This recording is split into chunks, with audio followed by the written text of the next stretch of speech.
हमारे दृढ़ संकल्प का ही यह फल है कि हम समझौते की स्थिति पर पहुंच गए हैं। इन दिशा निर्देशों के दृष्टिगत सितंबर 2020 से लगातार मिलिट्री एंड डिप्लोमेटिक लेवल पर दोनों पक्षों में कई बार बातचीत हुई है कि इस डिसएंगेजमेंट का म्यूचुअली एक्सेप्टेबल तरीका निकाला जाए। अभी तक सीनियर कमांडर्स के स्तर पर 9 राउंड्स की बातचीत हो चुकी है। राजनयिक स्तर पर भी WMCC यानी working mechanism for consultation and coordination of India China border affair के तहत भी बैठकें होती रही हैं। सभापति महोदय, मुझे सदन को यह बताते हुए खुशी हो रही है कि हमारे इस अप्रोच तथा सस्टेन्ड टॉक्स के फलस्वरूप चीन के साथ पैंगोंग लेक के नॉर्थ एवं साउथ बैंक पर डिसएंगेजमेंट का समझौता हो गया है। और इस बात पर भी सभापति महोदय इस बात पर भी सहमत हो गई है कि पैंगोंग लेक से पूर्व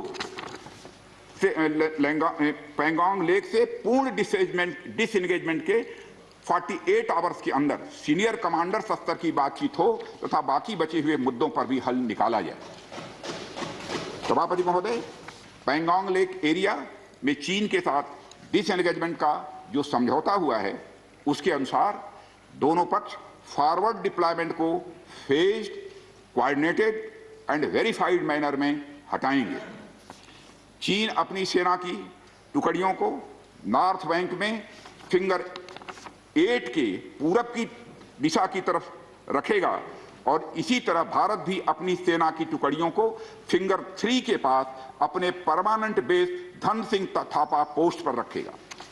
इसी तरह की कार्रवाई साउथ बैंक एरिया में भी दोनों पक्षों द्वारा की जाएगी। ये कदम आपसी समझौते के तहत बढ़ाए जाएंगे तथा जो भी निर्माण आदि दोनों पक्षों द्वारा अप्रैल 2020 से नॉर्थ एंड साउथ बैंक पर किया गया है उन्हें हटा दिया जाएगा और पुरानी स्थिति कायम कर दी जाएगी। सभापति महोदय, यह भी तय हुआ है कि दोनों पक्ष नॉर्थ बैंक पर अपनी सेना की गतिविधियां जिसमें परंपरागत स्थानों की पेट्रोलिंग भी सम्मिलित है को अस्थायी रूप से स्थगित रखेंगे।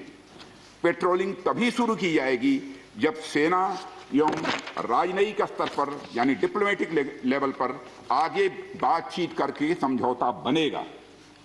इस समझौते पर कार्रवाई कल से नॉर्थ एंड साउथ बैंक पर प्रारंभ हो गई है।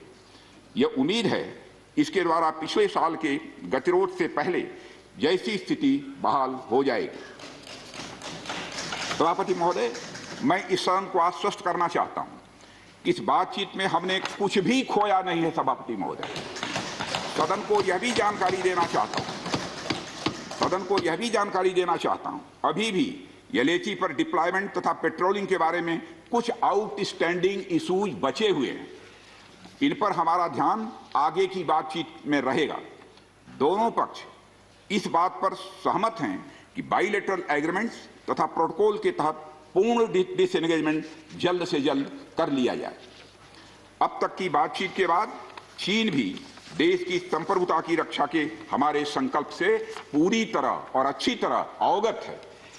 हमारी यह भी अपेक्षा है कि चीन द्वारा हमारे साथ मिलकर बचे हुए मुद्दों को हल करने का पूरी गंभीरता के साथ प्रयास किया जाएगा।